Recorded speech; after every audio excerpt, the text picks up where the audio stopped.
Assalamualaikum warahmatullahi wabarakatuh. Maulaya shalli wa sallim daiman ala habibika khairil khalqi kullihimi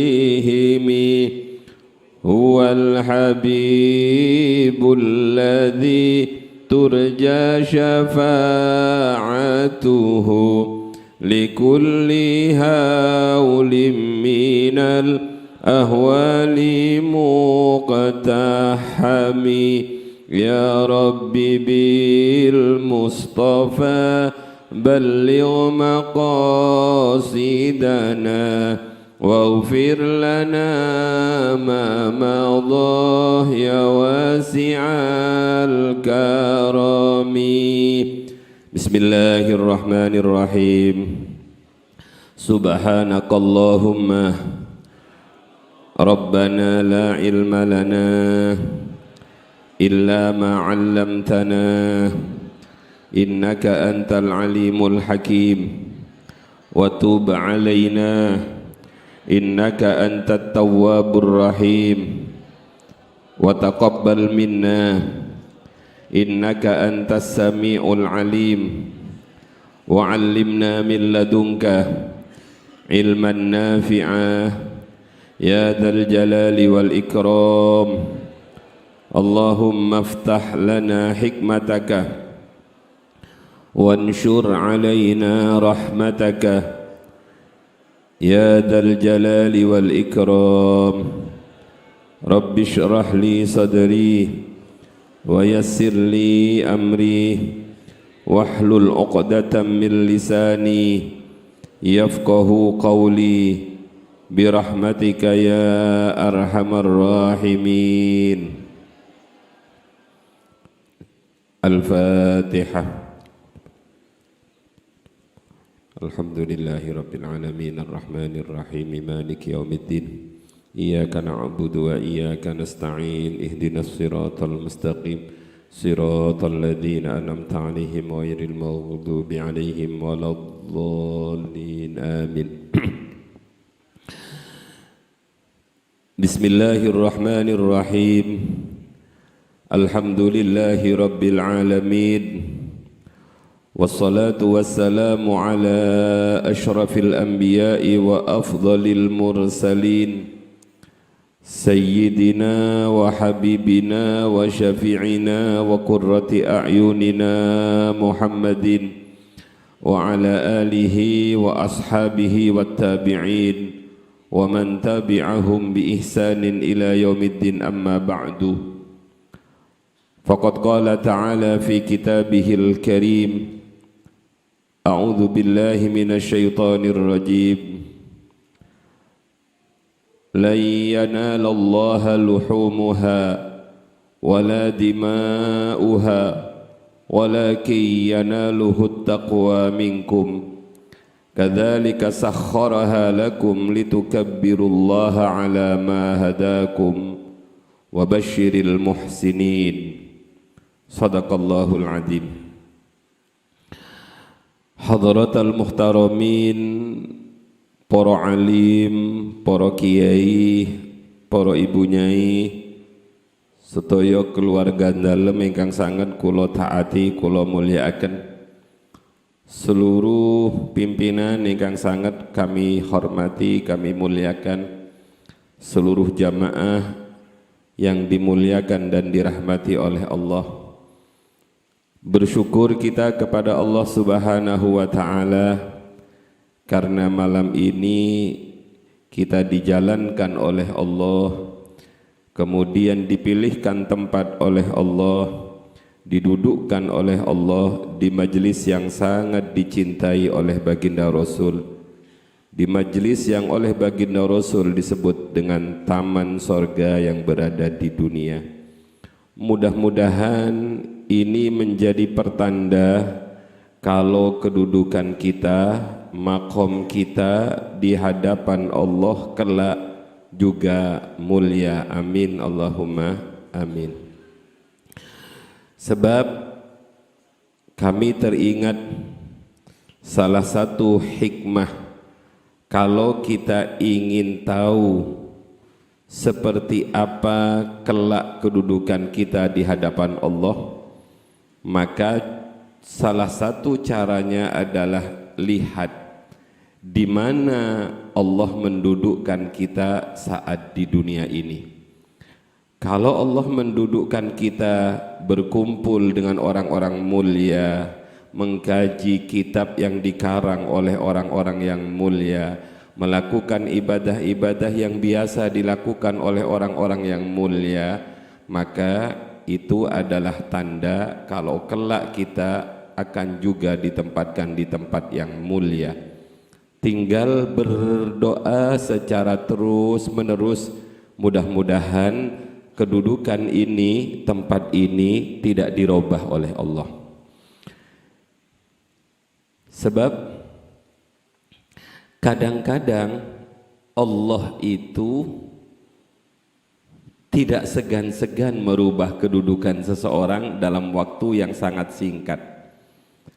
Sebagaimana yang sering kita dengarkan dari cerita yang disampaikan oleh Mbah Yai Jamal, ada seorang yang ahli maksiat, karena dia pingin sekali taubat, lantas dia mendekat kepada seorang abid yang soleh. Kemudian seorang abid yang soleh itu tahu didekati orang yang ahli maksiat, maka dia berkata kepada sang ahli maksiat itu, jangan duduk di samping saya, karena kita enggak selevel. Karena kita berbeda, saya adalah kekasihnya Allah, sedangkan kamu adalah musuhnya Allah. Kekasih Allah abid niki salah satu keistimewaannya, kemanapun dia pergi, dia selalu dinaungi oleh mendung. Niki karomahnya.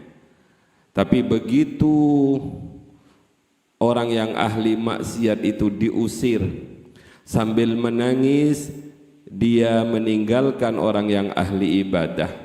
Dia matur kepada Allah, ya Allah, di dunia saja saya sudah diusir oleh hamba-Mu, maka tolong ya Allah, jangan Kau usir saya dari hadapan-Mu kelak di akhirat. Tiba-tiba dalam waktu yang sekejap, mendung itu pindah menaungi orang yang ahli maksiat, meninggalkan orang yang ahli ibadah. Jadi ketika kita ditakdir oleh Allah menjadi orang yang ahli ibadah, maka kewajiban kita adalah berdoa kepada Allah agar kita tidak dirubah oleh Allah ke tempat yang berbeda. Salah satu doa yang biasa diajarkan oleh guru kita, tsabbit imanana. Mudah-mudahan ini sebagai pertanda kalau kita kelak akan dimuliakan oleh Allah, dan sampai akhir hayat kita bisa mempertahankan kemuliaan ini. Amin, Allahumma amin. Para hadirin yang dirahmati oleh Allah, malam ini kita akan membahas satu munajat dalam kitab Al-Hikam di akhir, di bab-bab terakhir. Ilahi amiyat ainun la taraka 'alaiha raqiban wa khasirat sufqatu 'abdin lam taj'al lahu min hubbika nasiban. Bahasanya Syekh Ibnu Athaillah itu pasti indah Bapak-bapak. Kalau ketika ke Tarim itu setiap Habib Umar berdoa niku, nilai sastranya sungguh sangat tinggi dan meluncur begitu saja. Ilahi amiyat ainun la taraka 'alaiha raqiban, cukup di situ. Lantas yang kedua, wa khasirat safqatu 'abdin lam taj'al lahu min hubbika nasiban. Ilahi wahai Tuhanku, amiyat ainun, amiyat buta, opo ainun mata, al muradu biha ainul basirah. Yang dimaksud di sini adalah mata hati, bukan mata indera yang ada di kepala kita. La taraka 'alaiha raqiban, yang tidak dapat melihat pengawasanmu terhadap diriku. Wa khasirat sufqatu 'abdin, dan sungguh merugi sufqatu 'abdin, perdagangan seorang hamba, lam taj'al lahu min hubbika nasiban, yang tidak mendapatkan bagian dari rasa cinta kepadamu. Kalau kita sederhanakan, ambil yang pokok saja, maka doa ini mengandung dua hal. Yang pertama, ainun, mata yang buta. Para rawuh ingkang sanget kula mulyakaken, kalau kita kembali ke awal, pasti abah niku ketika ngaji menjelaskan tentang iman, Islam, dan ihsan. Ketika beliau menerangkan tentang ihsan, itu pasti kaitannya dengan makom musyahadah dan makom muraqabah. Ceritanya kan Kanjeng Nabi didatangi oleh seorang yang misterius. Kemudian seorang yang misterius itu tiba-tiba duduk di hadapan Kanjeng Nabi dengan jalan lututnya itu bertemu dengan lutut Kanjeng Nabi, kemudian tangannya ditempelkan di atas paha Kanjeng Nabi sambil bertanya, apa yang dimaksud dengan iman, apa yang dimaksud dengan Islam, apa yang dimaksud dengan ihsan. Kemudian muncullah ilmu yang disebut dengan ilmu akidah, ilmu syariah, dan ilmu tasawuf. Lah yang terakhir itu ketika laki-laki misterius yang tidak lain adalah malaikat Jibril itu bertanya, mal ihsan. Nabi menjawab, an ta'budallaha ka'annaka tarahu. Kamu menyembah Allah ka'annaka tarahu, seakan-akan kamu melihat Allah. Bahasanya pakai ka'annaka, ka'annaka tarahu, seakan-akan kamu melihat Allah. Lah, seakan-akan melihat Allah niku dalam dunia tasawuf disebut dengan makom musyahadah, dan ini makom khusus orang-orang yang diberikan keistimewaan oleh Allah. Nggak susah Pak menjelaskan makom musyahadah, wong kita nggak musyahadah gitu. Muter-muter ke atas nopo niku tambah susah. Makanya abah kulo niku untung pas kulo diajari ngaji hikam itu beliau dawuh ngeten, nah nanti kalau sudah ngaji hikam hal-hal yang berat-berat itu kamu lompati. Ini resep bagi guru-guru ya, jangan dhallu wa adhallu. Sesuatu yang berat-berat yang kamu tidak paham itu lompati, ambil hikmah yang lain. Jadi niki kalau mendapatkan ijazah untuk lompat dari sesuatu yang sulit mencari sesuatu yang mudah. Lah bagaimana saya menjelaskan tentang musyahadah? Karena susahnya luar biasa. Menjelaskan saja susah, apalagi masuk ke makom itu. Sederhananya seakan-akan melihat Allah. Beruntung kita karena Kanjeng Nabi meneruskan dawuhnya, fa illam takun taroh, karena Nabi tahu tidak semua orang bisa masuk dalam makom musyahadah itu. Kebanyakan tidak bisa masuk. Makanya fa illam takun tarohu fa innahu yarak. Kalau kamu tidak bisa melihat Allah, maka yakinilah bahwa Allah itu melihat kamu. Lah meyakini bahwa Allah melihat kita itulah yang disebut dengan makom muraqabah. Lah hadirin yang dirahmati oleh Allah, mata yang dimaksud di hikmah niki al-muradu biha ainul basirah, wa hadza yahtamilu an yakuna ikhbaran wa an yakuna du'aan bidawamil ama lianna aslahu hasilun. Jadi kalau kulo melihat mata seorang hamba itu paling tidak, ini maka mata hati bapak-bapak, ada seorang hamba itu yang sama-sama sehatnya. Mata zahirnya sehat, mata batinnya sehat. Niki beruntung sekali. Ada orang yang mata zahirnya sehat, mata batinnya buta.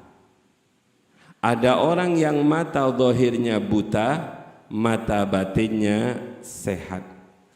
Ada yang kedua-duanya buta, zahir buta, batin buta. Malam ini kita tinggal melihat kita, posisi kita itu di mana. Maka ada satu doa yang diajarkan oleh baginda Rasul, sebagaimana ibu-ibu sering baca. Kulo niki jarang baca, mas-mas jarang baca. Ya Allah, kama hasanta pripun Bu? Kama hasanta kholqi fahasin. Niku pas nopo jenengan maos niku? Pas nopo? Pas ngaca. Ya Allah, kama hasanta kholqi fahasin khuluqi. Niki bisa ditarik ke hikmah niki. Ya Allah, sebagaimana engkau menjadikan mata kami sehat, mampu melihat mana hitam, mana putih, mana merah, mana hijau, tolong ya Allah sehatkan juga mata batin. Karena dalam bahasa Al-Quran itu yang disebut oleh Allah niku, balil insanu ala nafsihi basirah.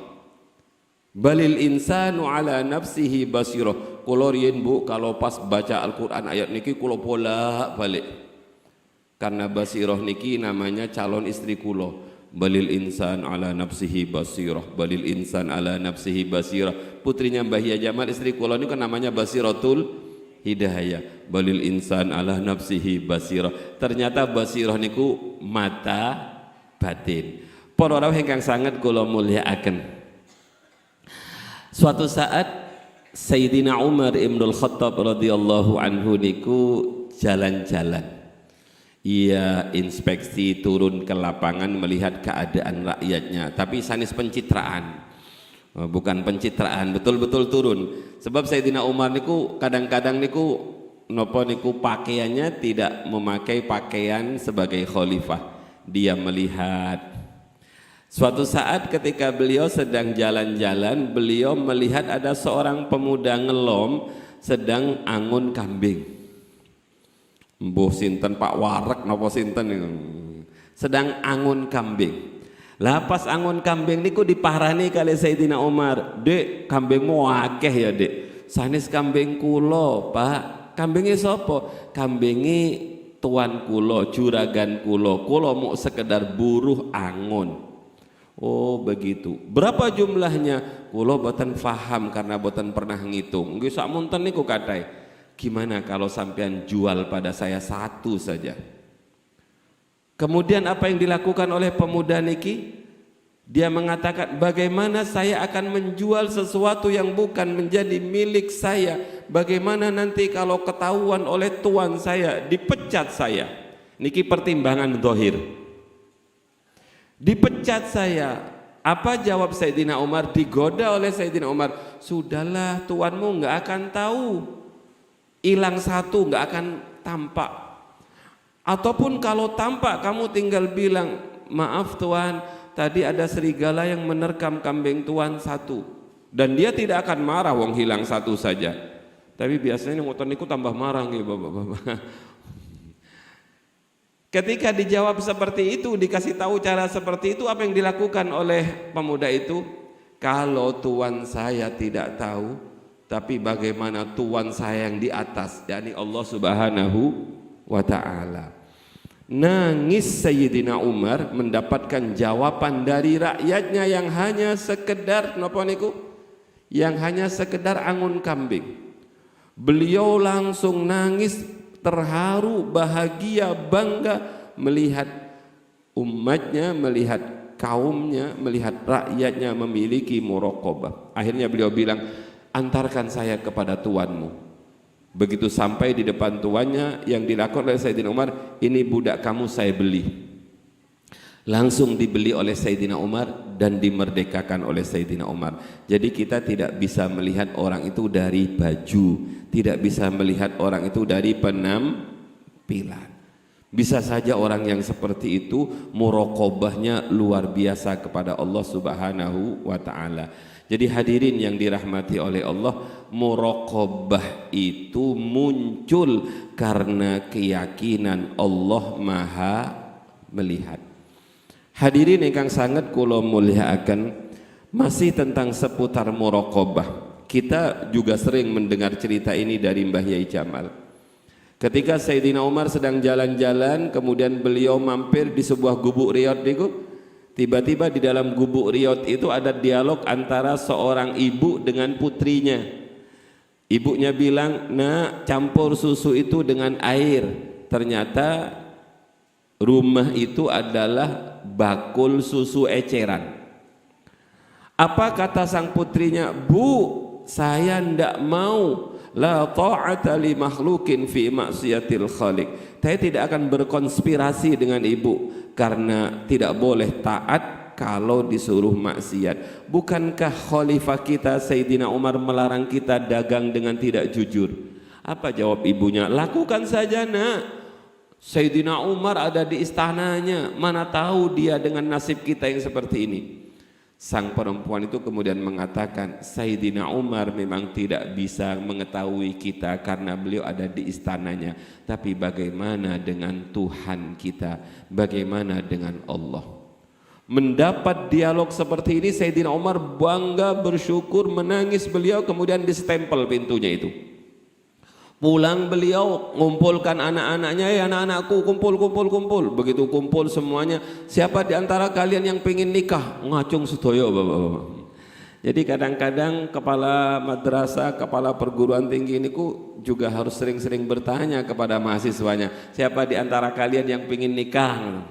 Salah satu tugasnya niku nggih menanyakan niku bapak-bapak. Ngacung sedaya. Apa jawab Sayyidina Umar? Inilah yang kemudian diikuti oleh orang Jawa. "Sudah, yang lain giliran. Kakakmu yang paling tua saja dulu yang nikah, Asim. Nggak boleh adik ngelompati kakak." Akhirnya diambil oleh orang Jawa, nggak boleh adik ngelompati kakak kecuali terpaksa karena kakaknya nggak dapat. Singkat cerita, sinten mbah calon kulo? "Sana nak, di ngelom sana di daerah sana." Dengan singkat cerita, kemudian Asim niku memacu kuda ke daerah tempat yang ditunjukkan oleh Sayyidina Umar. Betapa kagetnya beliau karena yang dilihat itu hanya sebuah gubuk yang reot. Pulang tanya, "Mbah, nggak salah taruh stempel tak, Mbah?" "Apa maksud kamu nggak salah taruh stempel?" "Lah, gubuknya reot mau roboh ya, Mbah. Kamu mau nikah dengan gubuknya apa dengan pemilik gubuknya?" "Nggih, dengan pemilik gubuknya, Mbah." Bah tanglet. Tanya, "Bah, apa lagi yang kamu tanyakan?" "Cantik apa enggak, Bah?" "Lah, Mbah, saya enggak tahu." Masih ada orang sekarang bapak-bapak mau ngambil mantu enggak kelihatan wajahnya gitu. "Enggak, Nak, saya enggak ngelihat wajahnya, tapi dohirnya niku bagus, Nak, batinnya itu bagus, Nak." Menikahlah Asim dengan perempuan itu, kemudian lahir Aziz, kemudian Aziz nanti kelak melahirkan Umar yang kemudian disebut dengan Umar bin Abdul Aziz. Luar biasa. Kalau tanya kehebatan Umar bin Abdul Aziz yang disebut khalifah kelima itu faktor kakeknya apa faktor neneknya? Faktor keduanya bapak-bapak. Kesannya sampean bilang faktor kakeknya, ternyata neneknya juga seperti itu. Faktor neneknya juga kakeknya seperti itu. Jadi tidak perlu ikut-ikutan menang-menangan. Jadi hadirin yang sangat kula mulyakaken, ilahi amiyat ainun. Jadi mata kita, mata batin kita malam ini mari kita rabah. Kalau kita itu merasa selalu diawasi oleh Allah, maka mata batin kita itu terang benderang. Tapi kalau suatu saat, jadi orang itu bapak-bapak kan wonten niku, untuk menguji keimanan seseorang itu ketika dia berada di tempat sunyi sendiri. Ketika dia berada di kamar, apakah orang itu bertakwa atau tidak? Begitu dia buka HP, itulah ukurannya. Kalau dia merasa malu melihat sesuatu yang jelek karena dilihat oleh Allah, dialah orang yang mata batinnya terang benderang. Tapi kalau dia tidak merasa dilihat oleh Allah, kemudian dengan enteng saja dia melanggar apa-apa yang Allah larang, ya matanya buta. Lah bapak-bapak, ibu-ibu, biasanya buta mata itu lebih dahsyat dampaknya dibandingkan buta mata yang di luar. Makanya para orang-orang hebat niku ada yang ditakdir oleh Allah buta matanya. Salah satunya adalah Sayyidina Al-Habib Abdullah bin Alawi Al-Haddad. Itu sejak kecil mata zahirnya buta, tapi mata batinnya luar biasa terang benderangnya. Habib Ali bin Muhammad bin Husain Al-Habsyi juga buta, tapi mata batinnya luar biasa terang benderangnya. Jadi niki sekedar muhasabah kita, apakah mata batin kita ini minus atau sudah buta? Lah kalau sudah minus tinggal ke dokter bapak-bapak. Bagaimana caranya? Ya hidupkan. Bagaimana cara menghidupkan? Pripun caranya? Dzikir, nopo istilahnya riyadhah mujahadah. Itulah yang dilakukan dalam dunia tasawuf. Kita teruskan bapak-bapak. Yang kedua, wa khasirat sufqatu 'abdin lam taj'al lahu min hubbika nasiban. Dan perdagangan seorang hamba itu dianggap rugi apabila dia tidak mendapatkan kasih sayang di dalamnya, atau dalam hal tersebut tidak ada perasaan kasih sayang. Tapi sebelum niku sampun kadung ditulis, monggo ditingali. Ra'a Allah raqiban alaihi ya'lamu jami'a ahwalihi la yakhfa alaihi minha syai'un.